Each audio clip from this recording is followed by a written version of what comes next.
পৃথিবীর সামনে কি কোনো বড়সড় বিপদ ঘনিয়ে আসছে? চুরমার হয়ে যেতে পারে সবকিছু। পশ্চিমা পরাশক্তিরা কি এক মহাপ্রলয় নৃত্যের প্রস্তুতি নিচ্ছে? গত কয়েক বছর ধরে একটি আতঙ্ক মার্কিন যুক্তরাষ্ট্রকে তাড়া করে ফিরছে।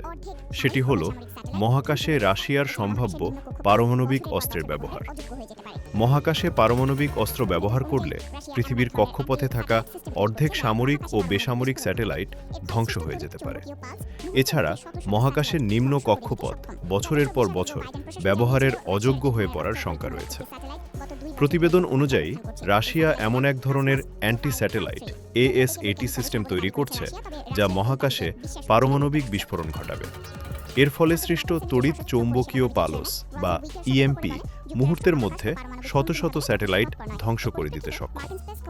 2024 সালে জো বাইডেন প্রশাসন জানিয়েছিল রাশিয়ার এই ধরনের অস্ত্রের পরীক্ষামূলক একটি স্যাটেলাইট গত 2 বছর ধরে কক্ষপথে অবস্থান করছে।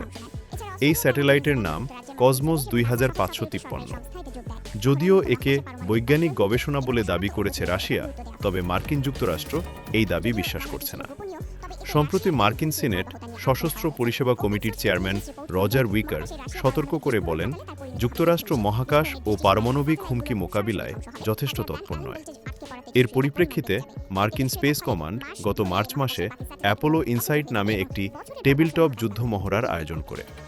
23 মার্চ অনুষ্ঠিত এই মহড়ায় প্রথমবারের মতো মহাকাশ খাতের 62টি বাণিজ্যিক প্রতিষ্ঠান এবং 175 জন প্রতিনিধি অংশ নেন।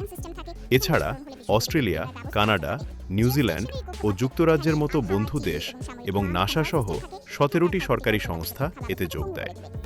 মহড়ায় মহাকাশে পারমাণবিক অস্ত্রের হুমকি শনাক্ত ও প্রতিরোধের ওপর গুরুত্ব দেওয়া হয়। ওপেন সোর্স ইন্টেলিজেন্স রিপোর্ট অনুযায়ী মহাকাশে রাশিয়া পারমাণবিক বিস্ফোরণ ঘটালে বিস্ফোরণের সীমানায় থাকা স্যাটেলাইটগুলো সরাসরি